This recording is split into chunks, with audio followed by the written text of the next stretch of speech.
Hi, this is Andrea Schulman again, and in today's Law of Attraction video, I've got a really special discussion for you. Something that people who are interested in the Law of Attraction often wonder is the interplay between destiny and free will. Am I creating on my own, or is there a higher power that has a path in mind for me? And also, a lot of people that are interested in the law of attraction are also interested in the study of astrology. At least I know that I am. I actually study astrology quite a bit. And so I thought it would be a lot of fun to bring over a very reputable astrologer to talk about this question of manifesting and how that interplays with astrology. Are the stars responsible for your destiny, or are you in charge of your destiny? And so in today's video, I'm going to discuss this with my guest, Kaypacha. So with no further ado, let's go ahead and jump on into this interview with my guest, astrologer Kaypacha, to talk about manifesting, free will, and astrology.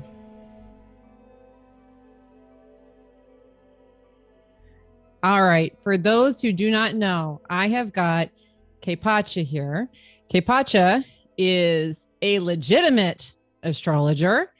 You have been studying astrology for over 40 years. You've done workshops, you've done classes, you've done trainings, you've done readings. You're like the real deal. 121,000 subscribers on YouTube. And you do something called the Pele Weekly Report, where you kind of study this transit. You tell us what's going on in the heavens, how it relates to now. And so I really wanted to have you on my channel because something that some of my longer term subscribers know is that I am interested highly in astrology, and I do use it as a tool. And I wanted to have a real deal astrologer on to kind of talk about the interplay between astrology and manifestation, how you can use astrology, how it works in conjunction with how you create your reality, and how much control astrology actually has over us or not. And so in a moment, I definitely want to start asking some questions about that specific topic to you. But to get going, I was hoping that you might be able to tell us, like, for someone who's a beginner, for someone who knows pretty much almost nothing about astrology, how would you explain astrology to them? Well, first of all, thanks for having me. It's a pleasure to be here. Absolutely. And how much time do we have? We have about a half hour. Oh, goodness. You better speed it up. Yes, indeed. I'll talk as fast as I possibly can. Take it all and put it in a minute. Yeah. Well, yes, when it comes to these types of questions, the first thing I want to make very, very, very clear is that the stars and the planets are not doing anything to us.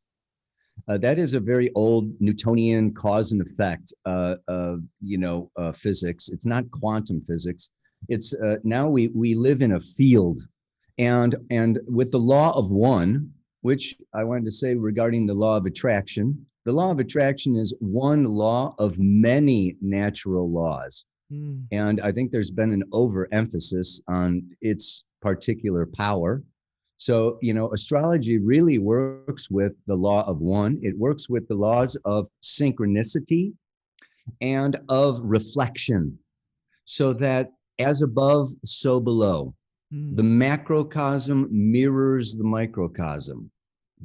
So it is this whole type of condition or situation where we can understand, the field like a hologram, everything reflecting everything else. And so it really, when we look at the birth chart, I mean, for a beginner, I think I'll jump way out there, Andrea. Go for it. To me, it's reincarnation. We are infinite spiritual beings that live and exist in a multidimensional reality far beyond time and space. We are eternal. Yes. And out of that eternal spirit, we create a soul, which is a unique expression of source. And that soul incarnates into the third dimension for a physical, material, earthly existence and lifetime. with the help of other spiritual beings and coming with a long history of karma. The law of karma is another law that astrology works with very strongly. And the law of dharma. Anyway, the specific parents, I want that mom and that dad. I want that DNA. I want that color skin. I want that gender. I want that religion. I want that country. I want that language. There is a very, powerful choice that when we come in, we take that first breath, prana, spirit, and at that moment, everything that is a reflection of the soul's intention for coming into the third dimension. It's very simple. So, Yeah. So what we can look at in the chart is your past lives, where you've been and what you've done determines why you came back, why you are here. So it's a map of your unconscious soul. And my personal belief is that life is making the unconscious conscious. That's what it's all about. We are here to expand our consciousness. So looking at your birth chart, getting into astrology, actually a map of my freaking unconscious, cut it out. Like, wow. Yeah. It's like a farmer, like, like what you're saying. I think the use of astrology, it's nature. All evolution occurs in cycles. We have a year cycle of the sun, a monthly cycle of the moon. Saturn is a 28-year cycle. Jupiter is a 12-year cycle. Uranus is an 85 years. So we've got cycles upon. I look at it like a Swiss watch. Everything is, we've got faster ones and slower ones, and they all come together. But by watching the cycles of nature, we can consciously tune in not only to our unconscious soul spiritual intention, but we can also kind of, I like to, like a surfer, you can see a wave coming. It's time to paddle. Or there's no waves and you're wasting your time. So it's really like, does a farmer want to plant in the fall? I don't think so. I don't care what your positive thinking is. In fact, if you're familiar with Gurdjieff or Ouspensky, In Search of the Miraculous is a very good book. And Gurdjieff was a mystic that lived in the early 1900s in Europe. But, one thing that he said is, we consciously use less than 10% of the mass of our brain. And science will, it's just this little cortex up here, so we got this. So just consider that 90% of your brain is unconscious. That's very plausible. So yes, we have our ego. Our ego is that little 10%. Right. I call it the manager. The problem is that a lot of people confuse the manager for the owner. Right. And we identify our little thinking and our little thoughts and our little 10% with the totality. Yeah. And this is where we get messed up. This is, this is where it's like, I planned that. I thought that. I wanted that. I made a collage for that, or, whatever people do, I did my, it's like a lack of respect for the higher self. One thing that you said in there that really kind of got me, you're talking about kind of karma and coming into this lifetime. And one of the questions that I get a lot from people is like, well, I came into this life and I had this problem, this problem, this problem. This went wrong, this went wrong, this went wrong. It wasn't my fault. I didn't create it. Poor me, right? And I think, I'm sure you've had your own traumas growing up. I think we all have. I know I have. Astrology really helped me kind of understand that I'm a consciousness that came in with energy. I created this reality from a different place. I brought it here. And maybe I don't know what all I brought in. But that really helps kind of reconcile that, yeah, you're creating, but the conscious guy, the little ego up there, he's only responsible for so much, right? There's a much broader thing going on. Yes. The soul is unconscious, and it has dual coexisting desires. What do you mean by that? The desire to separate from the source that created it. Yeah. And the desire to return to the source that created it. Yeah. We all live, every desire that we have, relationship, job, money, sex, whatever we want, we know we have a soul because we have desire. And if we boil down these desires, they boil down to one or the other. And you can guide your life, I would say, in alignment with more of your totality, just by being aware of, oh, is this a separating desire, or is this a unifying desire? Am I evolving, or am I, resisting? Because then that brings in pain. Right. And this is a Pluto, Scorpio, 8th house, has so much to do with the soul, and also with the transformation that occurs, through lifetime upon lifetime upon lifetime. And let me pause right there real quick, because I did want to bring up something before we start talking about where you're headed with this. So many people, they don't even understand that there's a lot more to their astrology than, let's just say, their sun sign. And that when we're looking at your astrology, what we're talking about is your literal position in the heavens, correct? Yeah. So we're looking at all of the different planets, how they're moving, where they related, how are they talking to each other, what's their symbology. Sun sign astrology is the bane of my existence. I'm sure. It's the bane of my existence too, if I'm being perfectly honest. Everyone's like, oh, you believe astrology? I'm like, yes, I believe astrology.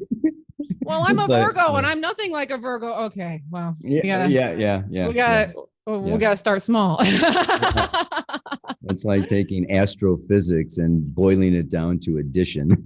Well, and that's the thing, is that it is so complex. And what you were talking about was a map of the subconscious. And yes, that's what it is. Like, you can see symbolically, mathematically, where you are located in your consciousness by looking at the cosmos. So for me, it's a tool of symbolism. It's a tool of being able to understand what I want, what the soul wants, the bigger picture in all of this. And actually, I did want to ask you something. As you've learned about astrology, how has your life changed? What have you done with your life trajectory, with the information that you have uncovered from the cosmos? You don't want to have known me before I got into astrology. Me either. It was a real cluster, I'll tell you what. My motto was the Budweiser beer commercial, that you only go around once, so grab for all the gusto. Yeah. I had dealings with, I was a bit of a wild character in my teenager years. And it was only when I moved next door to an astrologer, and he did my chart, and he looked at and talked about reincarnation. I was like, oh my God, I'm in trouble. It completely turned my head around. Yeah. That there is way more involved than having fun, getting off, adventure, blah, blah, blah, blah, blah, blah, blah. It's like, oh, there's a bigger picture. There's meaning. There's purpose. There's, there is destiny. And I mean, like, so many concepts, came into my reality that it changed everything. I mean, I really straightened up, I cleared up, I cleaned up, and I went forth Yeah. in a completely different direction than where I had been headed. And Yeah. again, as one of many times in my life, I just left everything and moved away and started over. A little bit of a tendency to do that, but you know, yeah. So that's an answer to that question, I suppose. It's a Yeah. similar experience that I had. So I was a drug addict. I was a mess. I was a hot mess. And I would I was say, a dealer, so we probably would hey, have known we each were other. friends in our last life. I thought I recognized you.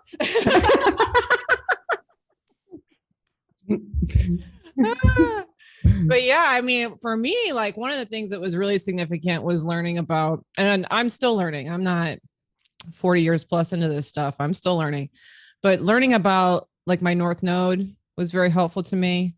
Learning about the house positions was extremely helpful to me.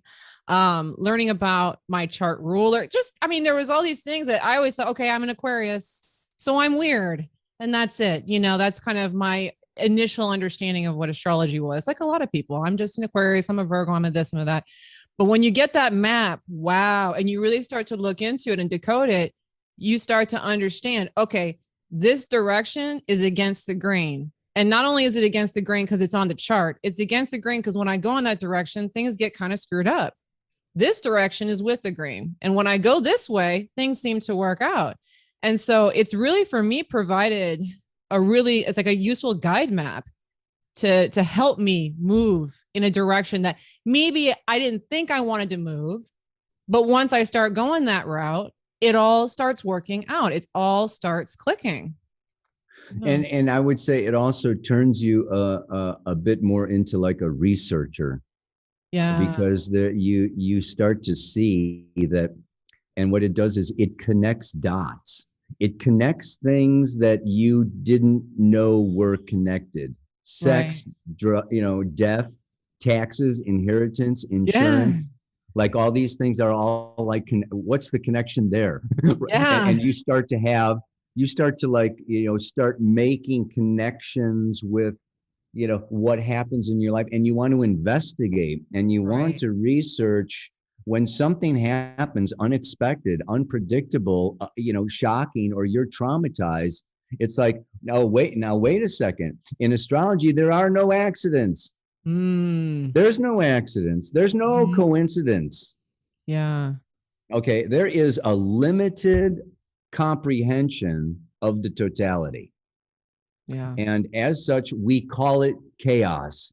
I say there's no such thing as chaos. There's divine intelligence that is far beyond our minuscule little egoic left brain, linear logical ego. Yeah. Wait. I don't know it all. I thought I knew it all. I thought I had it all figured out. Every once in a while, the old divine intelligence intervenes, and we're like, "Oh my God!" Sometimes you get a slapping. You know what I mean? Wake up. And then it's like, okay, then it's like it's up to me, to use my tools, and astrology is like one of the best tools I have found. Right. To understand, why that, came out of left field, or, why this surprise or car accident, or, loss of money, or what, I mean, all these things that happen, it's purposeful, it's meaningful. There is a powerful guiding source of intelligence, in my life. And so I would say this also gives me a sense of comfort. It gives me a sense of faith and hope that there is grace. There's another thing. There's no such thing as magic. There is knowing the laws of creation.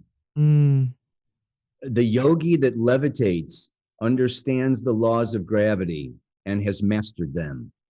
And it looks to us like magic. Oh my God, he's levitating. Okay. Oh, that's magic. It's not magic, man. It's it's many Understanding, lifetimes of access, understanding. access to information and understanding that slice of the information. Yeah. But the information's infinite. So there's so much out there, you know? Wow. I wanted to ask you something. So we're talking here about manifesting and the law of attraction in addition to astrology. Um, how does your free will play in? How much control do you have, and how much control does the higher astrological picture have? You see what I'm saying? Like, so let's Oh, say yeah. that Mercury is in retrograde, which it is. Okay. How much control does that have over me? And how does my free will play into that? Because a lot of times this stuff will go on. So let's just say again, Mercury retrograde's going on. People start freaking out. Oh my gosh, there's going to be this. Where do they come into play with that? How do they work with that? Well, let's say Mercury retrograde is like rain. And, when it's raining really hard, it's really nice to curl up by the fire with a book and sit inside and take advantage of, and listen to this beautiful sound of the rain. It's very romantic, maybe be with somebody or, it's right.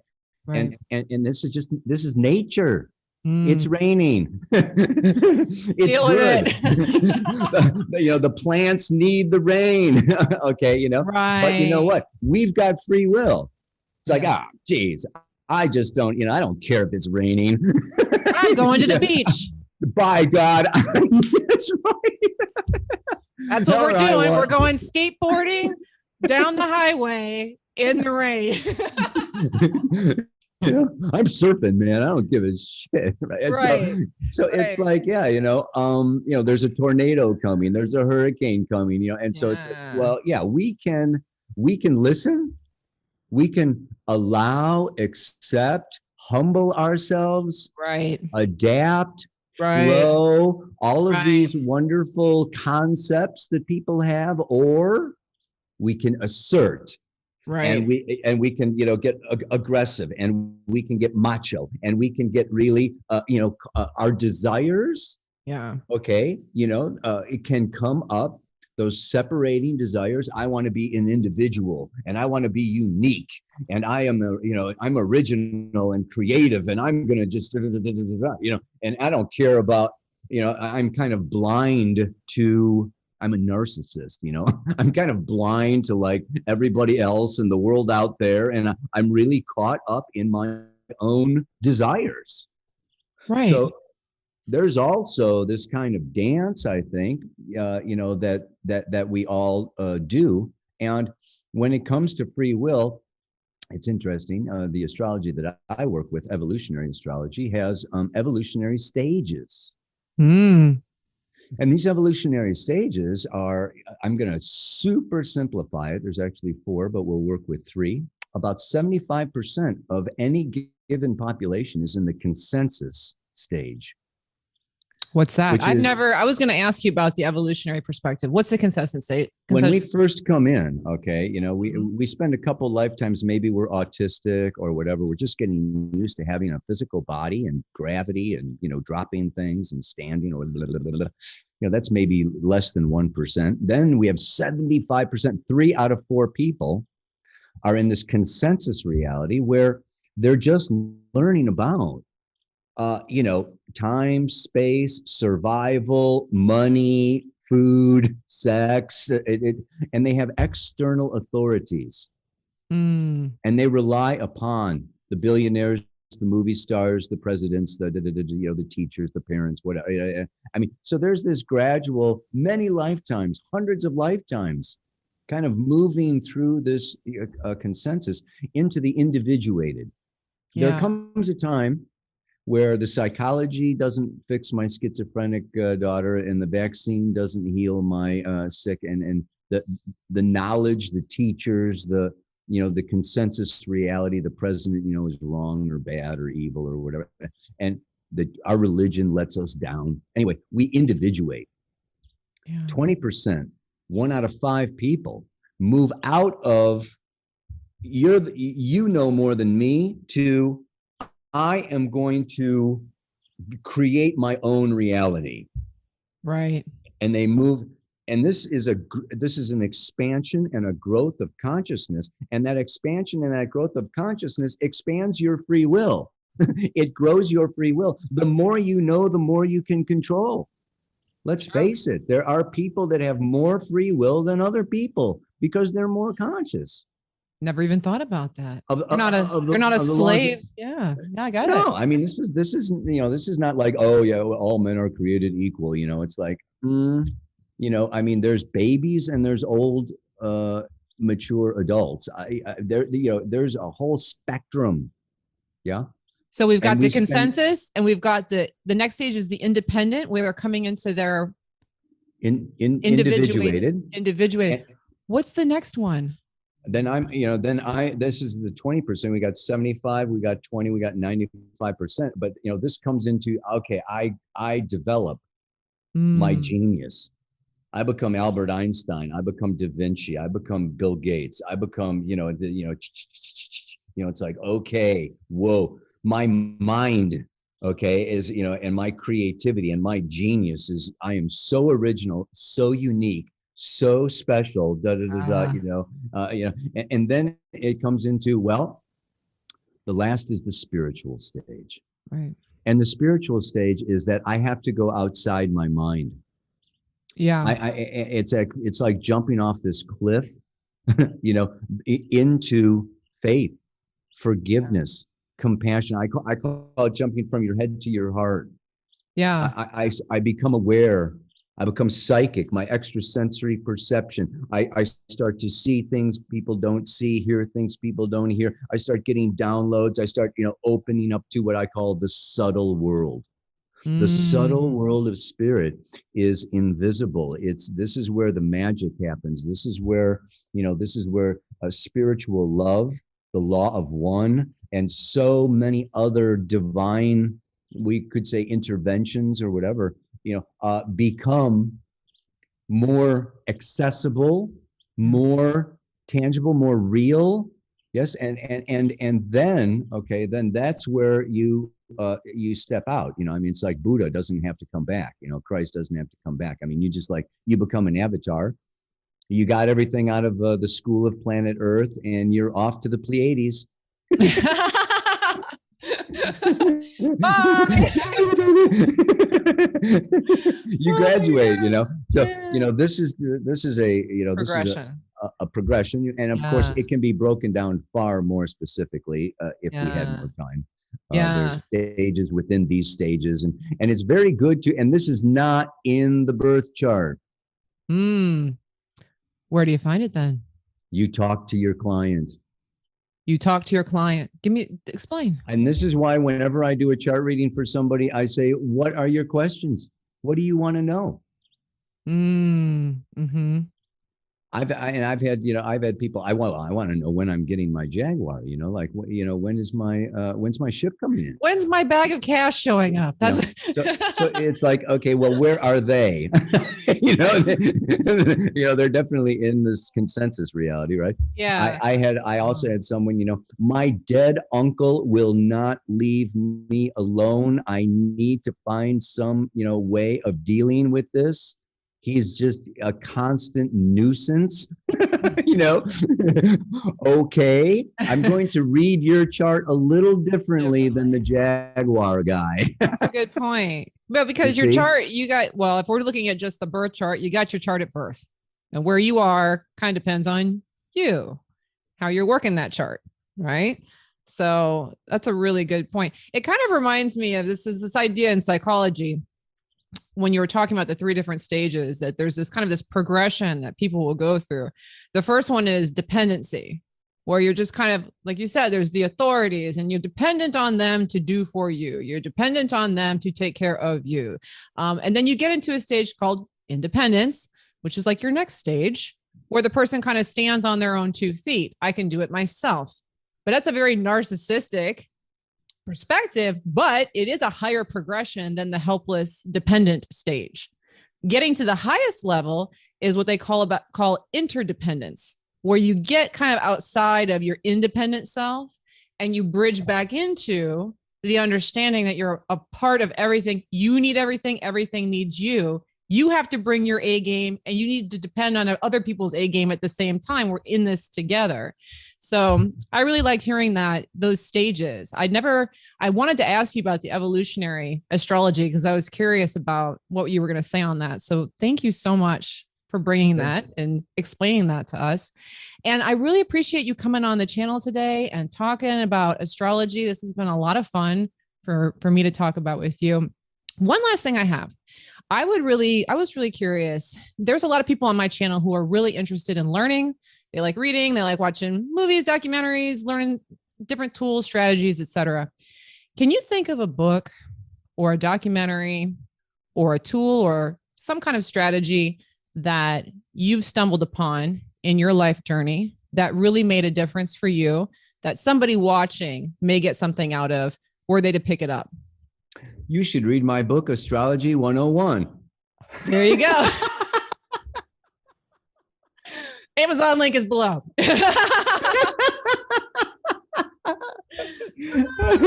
Oh gosh. Well, I mean, I have an online community, that people who want to learn. I've got a library of hundreds of videos that are instructional.